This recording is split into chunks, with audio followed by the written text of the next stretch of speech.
So hi there, my name is Dr. Nicole Novroski, and today I will be talking to you about the use of massively parallel sequencing in forensic DNA typing. What will the future hold? Just to start off, I want to take a step back and just remind everybody that the current gold standard of forensic biology or forensic science is STR genotyping or forensic DNA typing using STRs in order to generate that DNA profile that is used in court. And so we exploit the variability in STRs in order to really capture those differences between individuals in order to make those DNA profiles as useful as possible in the courtroom for comparing between individuals and evidence, etc. So what are STRs? First and foremost, they are found within the human genome, and they're often referred to as microsatellites. We know them to be very highly polymorphic or diverse genetic markers, and that's very useful for the forensic sciences because that allows us to really exploit their diversity to identify differences within and between individuals. How STRs are composed? They are composed of repeat units between 2 and 7 nucleotides, and you can see that at the bottom of the screen, where different repeat units come together, and they vary in length. So these repeat units are repeated in tandem either 2 or more times in order to create this variability that we utilize in forensic genetics. And so that's pictured in the top image. STRs, or short tandem repeats, are further defined by their actual motif. And so there are 3 primary definitions for the motif. They can be simple, where it's that same repeat motif in tandem over and over. Pictured here is the TCTA motif, repeated over and over. They can be compound, where there is one difference in the nucleotide sequence. So that's illustrated in the example here with the A being substituted by a G and then reverting back to the A nucleotide. Or they can be complex, where the motif is quite variable throughout the repeat region. And so the example here, you can see there's the TCTA, it transitions to TCTG. It then introduces a microvariant of TC, goes back to TCTA, introduces another microvariant, TCA, and then goes back to TCTA again. So again, very complex in terms of how that actual repeat region is defined. And we know that not only can the repeat region be diverse, but the flanking region, or the DNA sequence outside of the repeat region, can also have a little bit of variability in terms of its nucleotide sequence that further enhances the diversity or that heterozygosity of the alleles. Looking at the overall picture of forensic DNA typing, or STR genotyping, there are 3 main components: the biology, the technology, and the application. So within the biology, we have that crime scene evidence coming into the lab, and you're going to perform a DNA extraction in order to get the DNA from the biological evidence. From there, DNA quantitation takes place, and this is used to generate or estimate the total quantity of DNA in your sample, and then PCR amplification of those STRs. So we know that we're looking for particular regions in the DNA, and we use primers in order to focus in on those regions and then amplify them up or copy them in order to have a very robust sample to test. Using technology, so in STR genotyping, we use capillary electrophoresis, and that takes that PCR product and separates it by size through a capillary in order to give us a result. This result is our DNA profile, or our genotype, for that particular location. We determine the 2 allele determinations for a particular individual. That gives rise to the genotype, and we look at all of the genotypes for all of the locations of interest to get our DNA profile. From there, we can take that DNA profile or the genotypes at individual DNA locations and compare it from our DNA profile of interest back to other DNA profiles, either in the database or in the case file, etc., in order to generate conclusions for our case. Looking at the typical DNA profile, we have a profile presented here. You can see at the top of each row, there are names. Those names are designated to the particular DNA locations in the human genome. So you can see in the top row, we have D3, D1, D2, D10, etc. In the second row, in green, D1, D18, etc. And you can see that multiple locations of the DNA were captured. Each DNA location will have 1 or 2 peaks for a single source sample, meaning that it originates from one individual. And the reason why it will have 1 or 2 peaks is that an individual will either have 2 of the same allele or 2 unique alleles at each location. Remembering from basic genetics that you inherit 1 copy of the DNA from mom and 1 copy of your DNA from dad, you have the potential to have the same copy inherited from both parents or different copies inherited from both parents. And so here for the heterozygote in the green channel, you can see that the alleles inherited from each parent are different, presenting as 2 peaks. And in the red channel, you can see that the alleles inherited from each parent are the same length, and so they present as 1 peak. Remembering that PCR-CE, or the polymerase chain reaction coupled with capillary electrophoresis, is taking advantage of the length of the DNA fragment because it's migrating through that capillary and separating by size or length of the fragment. And so those lengths appear as peaks in our electropherogram, which we refer to as our visual DNA profile. We can then take these generated DNA profiles after they've been analyzed and use them for comparison. So here we have 2 suspects and the evidentiary DNA profile for 3 locations of the DNA, D3, VWA, and FGA. And you can see that we can use those peaks or those length-based genotype determinations to make comparisons between the 3 profiles. You can generate an inclusion when the peaks are concordant from one profile to another, or you can make an exclusion when the peaks from one profile to another are discordant. So here you have the evidence on the bottom, and you can see that all of the peaks are concordant with suspect 2, but are discordant in many instances with suspect 1. So from here, you would potentially move forward with suspect 2 as being included as a potential suspect for that case that you're analyzing. And you could potentially at this point say that suspect 1 is excluded. So using this DNA profile information, it can be very powerful to infer relationships between the evidentiary profiles. So that was just a quick explanation of the forensic genetics DNA profiling or DNA typing process. We know that most crime labs currently use PCR-CE to amplify and separate out those STRs. We generate those DNA profiles and we perform the necessary comparisons and apply the appropriate statistics to our findings. However, we have to realize that there are several limitations using this approach. First and foremost, individuals can have the same length-based allele, and they can have the same length-based genotype at a given locus. We know that the STR information that we're capturing is both the repeat region and the flanking region because of that primer placement outside of the repeat region, but we're not taking advantage of that information. We really are only defining our alleles in terms of their repeat length. So allele 9 refers to a 9 repeat length-based allele. And we know that when individuals do share alleles, that mixtures can be quite complicated because of that allele sharing.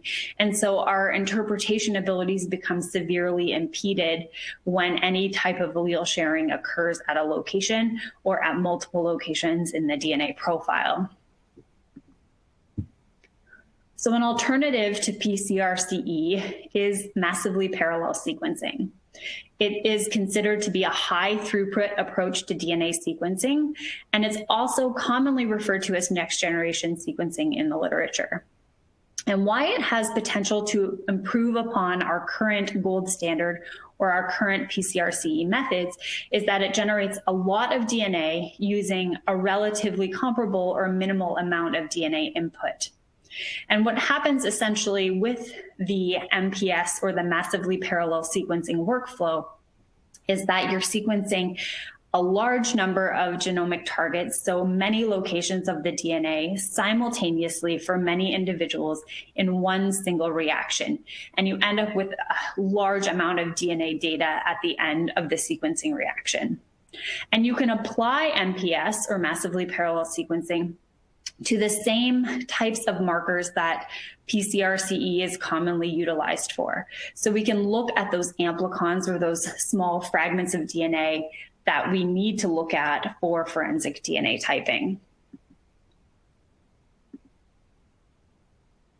So looking at the overview, or the overall workflow of forensic DNA typing using MPS, it's very similar to PCR-CE. So you still have those same biology steps: the extraction, the quantification, and the amplification of our targets of interest. But then, instead of using capillary electrophoresis, you'll perform a series of library preparation steps and then perform the massively parallel sequencing. Again, you'll end up with a genotype that you will then characterize, generate that DNA profile, and use for comparison to your other profiles, the database, and then generate your statistics. So many similarities between our traditional workflow, but just really capturing that additional DNA data in the technology step. To visualize what I mean, I presented you with the picture on the screen. So while we know that PCR-CE utilizes only length and presents as a peak in that electropherogram, or that visualized DNA profile, massively parallel sequencing allows you to look at the actual sequence, which is shown here. So here we have a length-based allele 12, and you can see the repeat region is blocked off in purple, and you can see the 12 alleles.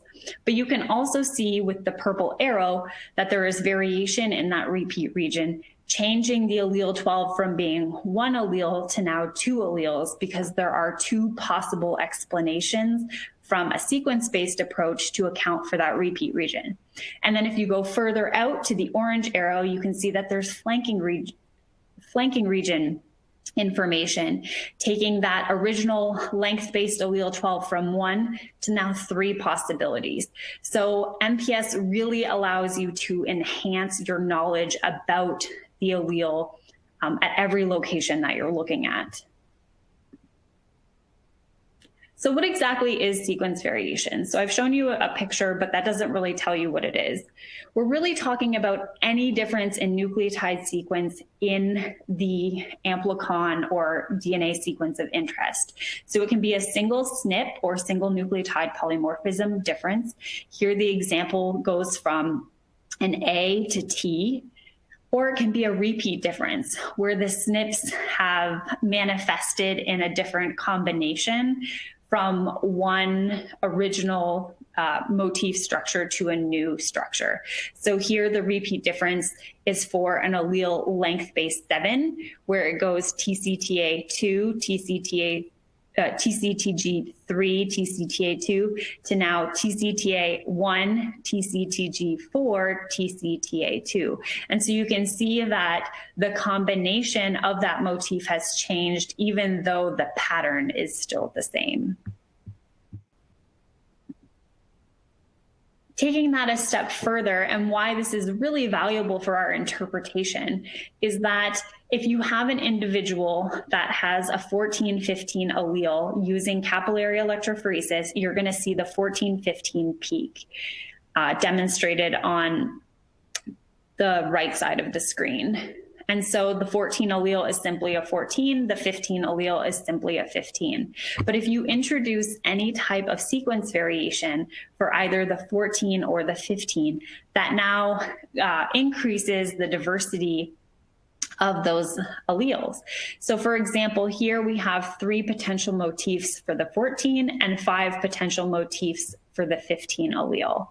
And to take that a step further, if you had 2 individuals who were both 14-15 by length, but one of them had at least one difference in their nucleotide sequence at that location for those alleles, you would now go from those 2 individuals having the same genotype by length to now having unique genotypes by sequence. And that's extremely useful from a power of discrimination standpoint and from an interpretation standpoint for identifying who contributed those alleles to the DNA evidence in question. Again, taking that one step further and looking at a DNA mixture, not knowing that the 2 individuals are heterozygous 14-15, you're presented with their mixed DNA profile. So on the left, using PCR-CE, you would get the 14-15 peaks, and you wouldn't necessarily know how the 2 component contributors gave their alleles to this mixture profile. So you could have various explanations. For example, Melissa and Marie, the 2 individuals in question, were both heterozygous, contributing 14-15. They were both homozygous, one contributing the 14-14, one contributing the 15-15, or some variability where one was heterozygous and the other was homozygous, really looking at the totality of the DNA profile to understand how each individual contributed their DNA to that mixture.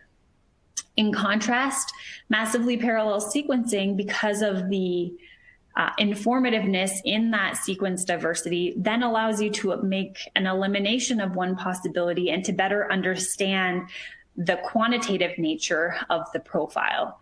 So here we can eliminate that both Melissa and Marie were homozygous simply because we know that that no longer holds true based on the sequence data. And we also gain some information about how the alleles are quantified in that mixture, again, potentially eliminating additional possibilities. So what we know is that massively parallel sequencing is a promising technology for forensic genetics, and that we will be able to gain a substantial amount of STR variation knowledge using this approach.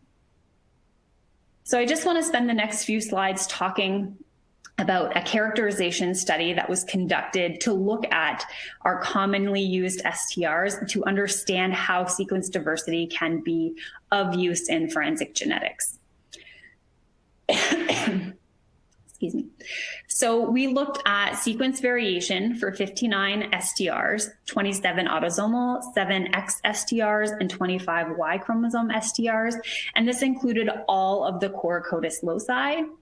We performed this characterization study in 777 individuals across 4 major population groups. And we utilized the Forensic Library Preparation Kit in combination with the MySeq FGX forensic genomic system. And we performed testing or our analyses using both the manufacturer software as well as a variety of in-house tools. The main goals of this study were really to examine what sequence diversity existed in the commonly used STRs and how significant this sequence diversity was. Further, we wanted to understand the differences between the repeat region and the flanking region sequence diversity and how those 2 types of variation might come together to make a locus or a location in the DNA particularly heterozygous or diverse. We also wanted to observe if there were any particular trends in the data, whether certain loci were more heterozygous using a sequence-based approach. And we performed a variety of population genetic tests to ensure that the data were conforming to our expectations and could be utilized in a forensic setting. We also wanted to identify any shortcomings or limitations that could be problematic for other research groups, but ultimately we wanted to just generate a compendium of data that could be used by the forensic community as we move forward into this new area. What we found in this really extensive study was 4 main trends. First, we saw an increase in alleles for loci when looking at only the repeat region. Second, we saw an increase in alleles for certain loci looking only at the flanking region, so that region outside of the repeat region. Third, we saw an increase in alleles in certain loci when combining the repeat and the flanking regions. And then the fourth scenario was that we saw no increase in alleles when comparing to a traditional PCR-CE approach or a length-based approach. Showing you the data and how we visualized it to fully understand sequence variation, we have a locus here, and you can see that everything is color-coded, where each nucleotide has a different color, so that we could easily visualize any trends or any SNP variation that might be present in the data. Any black dots are deletions or missing data in that particular string sequence. If we zoom in, you can see in the orange box, we have the flanking region. And then at the top, you have that repeat region start. And you can see in that first repeat for this particular locus, there's quite a bit of sequence diversity present. And this sequence diversity has been characterized in the literature. And so it wasn't uncommon to observe it. But essentially, tabulating the data in this way allowed for easy recognition of sequence variations so that we could best understand each locus that we were studying. What this study really revealed, and why we thought it was very significant to share with the forensic community, is that there's a substantial gain in information using a sequence-based approach. So you can see here, the Y chromosome, the X chromosome, and the autosomal STRs all showed an extensive gain in information using sequence-based alleles demonstrated in orange over length-based alleles demonstrated in purple. Focusing in on D9S1122, I really want to point out how significantly impactful sequence variation can be. So we're going to focus in on the purple bar, which is the allele 12. Zooming in, you can see that there are 3 different alleles, sequence-based alleles, represented for the length-based allele 12. The motif defined in the middle is referring simply to that repeat region. And if you shift your attention to the motif with flanking region sequences, you can see that highlighted in red and highlighted in yellow is the uniqueness of adding in that flanking region information. So we went from 1 length-based allele 12 to now 3 sequence-based allele 12. Breaking this down for you, the 12 length-based allele will present as a peak, single peak 12 on an electropherogram. However, if you look at the sequence, you can see that there's quite a bit of variability. Looking only at the repeat region, you have 2 unique alleles, so the TAGA12, or you have the TAGA1, TCGA1, TAGA10, and then you gain an additional allele when you add in that flanking region information. So this is an example of a locus that when using both the repeat and the flanking region information, you have a substantial gain in the total number of alleles present. What's interesting is that looking at the totality of the D9 locus, we went from 8 length-based alleles to 17 sequence-based alleles. So that's a drastic improvement in the overall power of discrimination of those alleles at that locus. Visualizing what I just explained and going back to that initial image of sequence variation from the beginning of my talk, you can see here where that variability falls within the locus. So typically that SNP is found at the beginning of the repeat region. So it's highlighted in blue and you can see it with the purple arrow. And that flanking region variation is characterized by the orange arrow and does have that dbSNP record associated with it, meaning that it has been observed by other groups. So what can happen when you only look at the repeat region? Because we spend all of this time really focusing on characterizing alleles based on their repeat region composition. Remembering that PCR-CE captures that entire amplicon. So those primers are set outside of the repeat region, capturing flanking region information on either side of the repeat. Even though we don't report it that way, we're still capturing that information, and changes in the flanking region will impact the actual length-based allele call if there's an insertion, a deletion, etc. When we think about using MPS, and if we only focus on the repeat region, we're potentially losing that important information that's captured and quantified in the flanking region. So as we move forward using an MPS-based approach, it's very important to be consistent with our PCR-CE methods of looking at the entire amplicon and defining both the repeat and the flanking region in terms of what the totality of allele composition is. So just a couple of examples to really reinforce this point. Looking at D7, if you look at the repeat region, allele 11 by length only, the MPS software, so in this case we use the Forensic Universal Analysis software, reports only TATC 11. However, when doing concordance studies with PCR-CE, we found that it was at 10.3. And only in looking at the flanking region information were we able to capture a deletion in the 5' flank in order to explain this microvariant or the 10.3 allele designation. So again, just reinforcing the value of looking at the totality of information captured.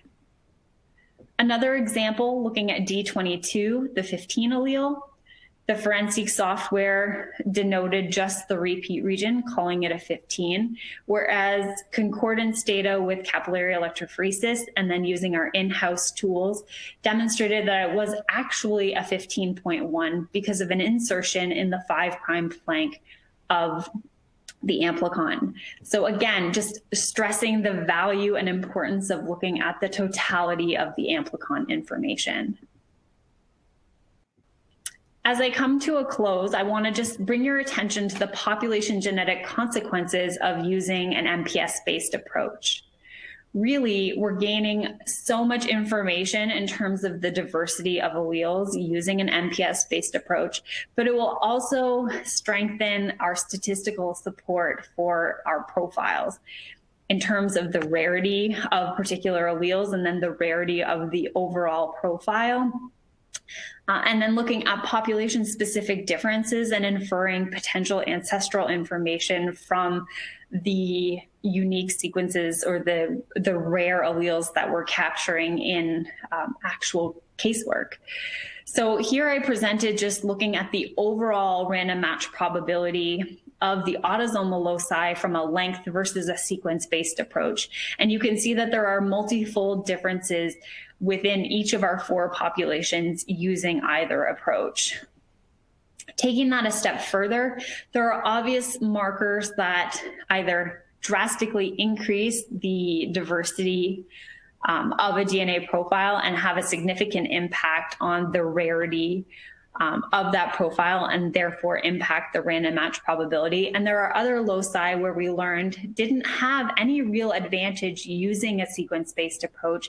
And so they didn't significantly change the power of discrimination for their alleles in a DNA profile. And those are highlighted here.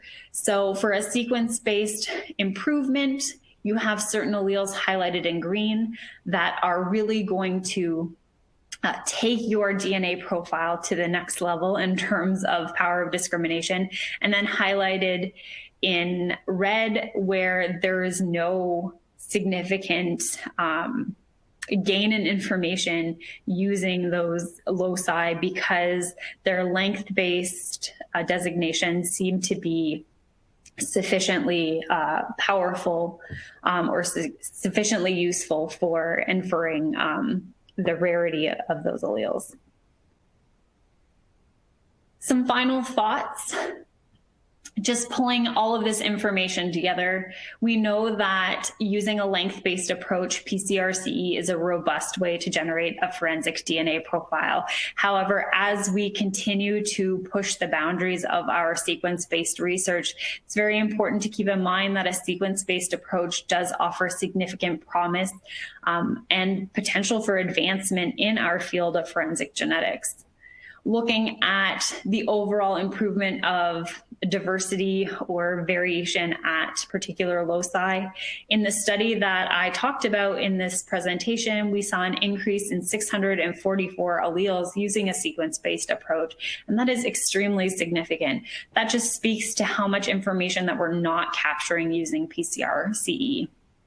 Of those, 400 were novel, meaning that they were never yet or they were never before characterized in the literature. So that was a really wonderful learning opportunity for our group to really understand the amount of diversity that hasn't yet been captured in the forensic genetic research.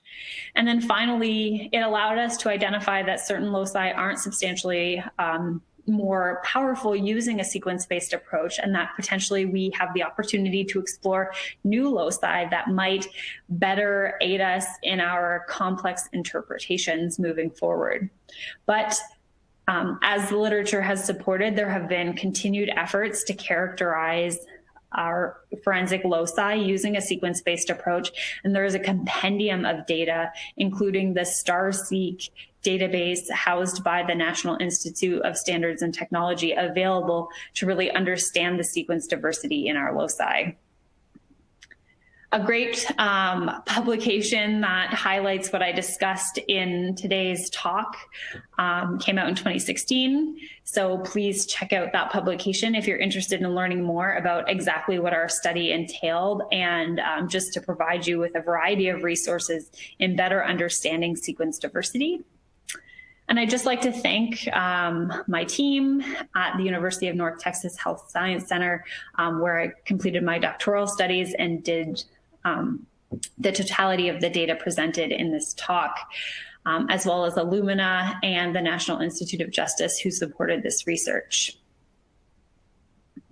If you have any questions, please feel free to reach out to me. I am, again, at the University of Toronto, Mississauga, working in the forensic science program, and I'm very happy to talk more about STR sequence variation, forensic genetics, or forensic biology in general.